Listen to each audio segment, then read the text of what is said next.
तो 2024 की जंग बीजेपी तैयार है, समाजवादी पार्टी में हाहाकार। इसी मुद्दे पर हम कर रहे हैं चर्चा। तमाम खास मेहमान लगातार हमारे साथ बने हुए हैं। एक बार फिर से उनका तारुफ आपसे करवाते हैं। एसएस सिंह साहब बीजेपी प्रवक्ता हमारे साथ जुड़े हुए हैं। कपिल श्रीवास्तव जी समाजवादी पार्टी के प्रवक्ता हमारे साथ मौजूद हैं। पंकज सिंह जी पॉलिटिकल एनालिस्ट हमारे साथ जुड़े हुए हैं। बहुत बहुत स्वागत है आप सभी का एक बार फिर से। लेकिन चर्चा की शुरुआत सिंह साहब मैं आपके साथ ही करना चाहूंगी, क्योंकि ब्रेक पर जाने से पहले जो बातें कपिल जी कह रहे थे कि आप लोग आधी अधूरी तैयारियां कर रहे हैं और क्रेडिट लेने की होड़ बस आप लोगों की रहती है, वही काम आप लोग गिना रहे हैं जो कि समाजवादी पार्टी ने किए हैं पहले। और दूसरा ये तो जातीय जनगणना की जो बात कर रहे हैं अखिलेश यादव, उस पर पार्टी का स्टैंड क्या है?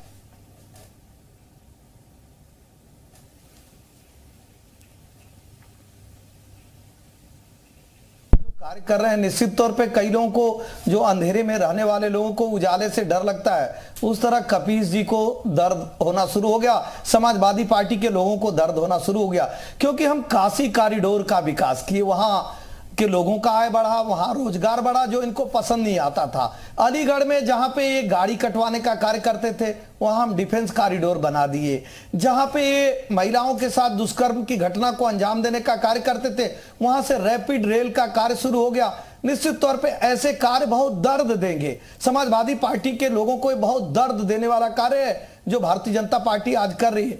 अगर हम भव्य कुंभ का आयोजन कर रहे हैं, वो भी इनको दर्द बढ़ा रहा है। अगर हम काशी मथुरा का बात कर रहे हैं, वो भी इनका दर्द बढ़ा रहा है।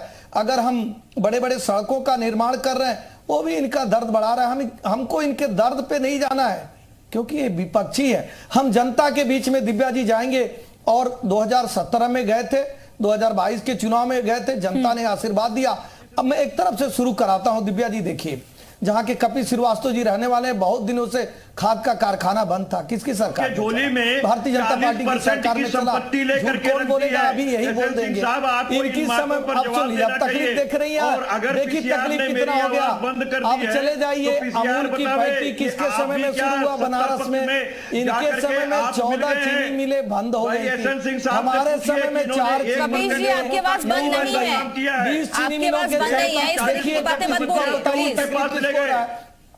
अरे भाई अखिलेश जी सुन रहे हैं, अखिलेश जी सुन रहे होंगे, अपने बीच में भी बोलते हैं और भारतीय जनता पार्टी के प्रवक्ता का जवाब तक नहीं दे पाते हैं।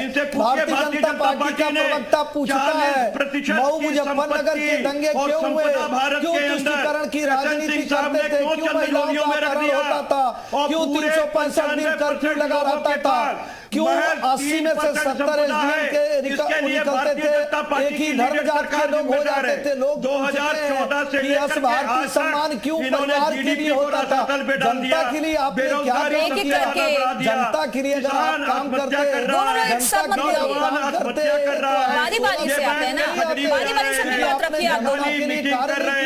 आप जनता को गाली देने का कार्य किया, जनता का अपहरण करने का काम किया, सरकारी जमीन कब्जा करने का कार्य किया, लाभ किसको पहुंचाए? अखिलेश जी को लाभ पहुंचाए, अखिलेश जी के लाभ पहुंचाने से कार्य नहीं होगा, जनता को लाभ होना चाहिए। लेकिन जनता का जनता को लाभ होना चाहिए। और दूसरा ये कि लगातार आप लोग चुनाव हारे हैं, कपिल जी वो कह रहे हैं लगातार आप लोग चुनाव हारे हैं। उनको बताना पड़ेगा कि बात भी नहीं सुन पा रहे, के लिए तैयार होकर पड़ रही है। एसएससी साहब बात कभी मुद्दों पर बात नहीं करना चाहते, ये मुद्दों के चुनाव से भागना चाहते हैं, ये आस्थावान बना के लोगों को भूखे पेट भोजन कराना चाहते हैं। देश के बेरोजगारों से इनका कोई लेना देना नहीं है। इसी बात को इनको बताना पड़ेगा कि आखिर बेरोजगारों से आप कब बात करेंगे, आखिर आप नौजवानों से कब बात करेंगे, आप कब अपनी योजनाओं को मुद्दों की है या फिर इसी तरीके से सियासत की? मीटिंग से इस देश के लोगों को कोई लेना देना। ये एक तरीके की राजनीति बयानबाजी है, कोरी बयानबाजी ही कही जाए। मैं समाजवादी पार्टी को फिर यहाँ कहना चाहूंगा कि उन मुद्दों को आप लेकर जनता के बीच जाइए जिससे आप जनता का दिल जीत सकें। देखिए, जनता के पास बहुत से ऐसे मुद्दे हैं जो वो इंतजार कर रही है कि कोई ऐसी पार्टी आए, कोई ऐसा नेता आए जो हमारी बात को उठाए। और अगर आप जनता के उन मुद्दों को नहीं पकड़ पा रहे हैं, उन मुद्दों को आप नहीं उभार पा रहे हैं, और आप जो विपक्षी पार्टी है आपके सामने जो मजबूत तरीके से खड़ी है उसके उस मुद्दों को उठाएंगे जिस पर वो पहले से बहुत कंफर्टेबल पोजीशन में है, तो आप जनता के बीच अपनी स्थिति नहीं बना पाएंगे। मैं वही समाजवादी पार्टी से कह रहा हूं कि जनता के बीच बहुत से मुद्दे हैं जिनकी चीजें जो बातें अभी प्रवक्ता कह रहे थे समाजवादी पार्टी के, मैं कह रहा हूं कि इन्हीं मुद्दों पर आप काम करिए। फिर आपको देखना चाहिए कि मुलायम सिंह यादव जी जब राजनीति में थे तो उन्होंने पूरे उत्तर प्रदेश में क्षेत्रीय छत्रपों का एक बहुत बड़ी व्यवस्था उन्होंने खड़ी की थी। वो ऐसे क्षेत्रीय छत्रप थे जो राजनीति में संगठन के तौर पर पार्टी को स्थानीय स्तर पर बहुत मजबूत किया करते थे। क्योंकि अब वो व्यवस्थाएं कुछ दिन विवादों की वजह से, पारिवारिक विवादों की वजह से छिन्न भिन्न हो गई।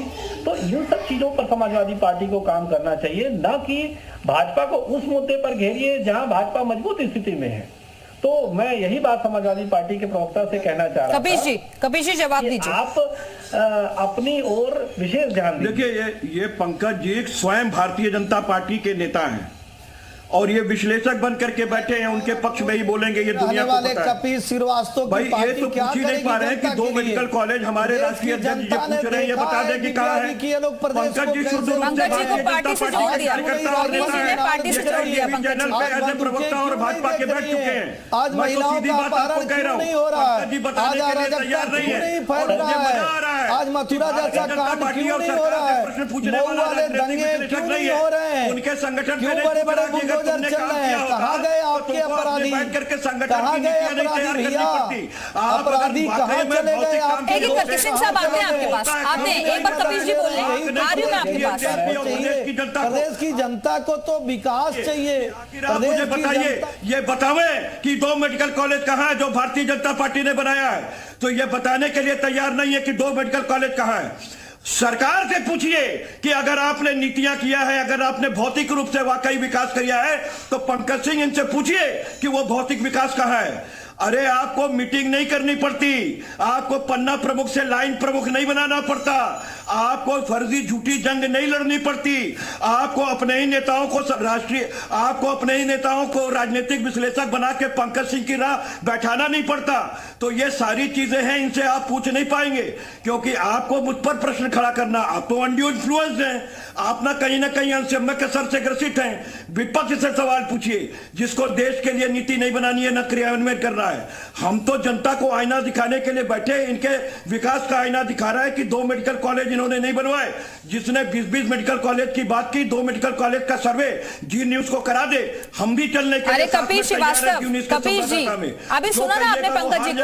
पंकज जी यही बात तो कह रहे हैं कि जनता के बीच बहुत सारे मुद्दे हैं, जनता की नब्ज आप लोगों को पकड़नी होगी और उन्हीं मुद्दों को उठाना होगा। वो यही बात तो कह रहे हैं। देखिए दिव्या, पंकज जी ये सब मुद्दा नहीं कह रहे हैं, ना पंकज जी ये मुद्दा नहीं कह रहे हैं। पंकज जी को इन्हें आईना दिखाना चाहिए था ना कि आपको रोज 365 चाचा से लड़ाई, कभी जनता से लड़ाई, कभी आप तो काम कर नहीं पा रहे हैं, कभी दूसरे से लड़ाई, कभी विधायक सांसद की लड़ाई। ये लोग तो लड़ाई की पढ़ाई की है, जो लड़ाई की पढ़ाई किया है दिव्या जी उसको क्या आएगा? जनता क्यों स्वीकारेगी? जनता क्यों स्वीकारेगी अपराधियों को जनता क्यों स्वीकारेगी? पंकज जी कब ज्वाइन कर रहे हैं आप बीजेपी? स्वीकारेगी क्यों? ऐसा कोई करेगा कि अपहरण हो उत्तर प्रदेश में?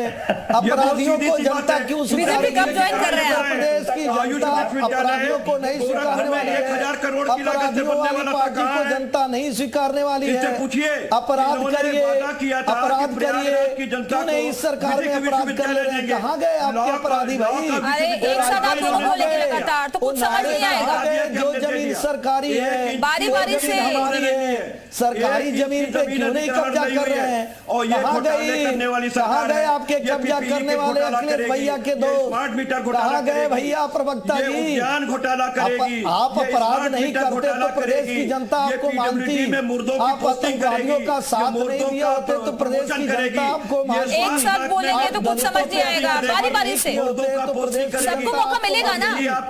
सिंह साहब, गरीबों की जमीन लूट रहे हैं कि एसएन सिंह साहब, आपकी जो कमेटी है वो खुद ही फेक साबित हो जाती है कि भारतीय जनता पार्टी भ्रष्टाचार के प्रति स्वयं भ्रष्टाचार की कि हमारा प्रवक्ता भी आया के इसी तरह से कार्य कर रहा है, अराजकता फैला रहा है।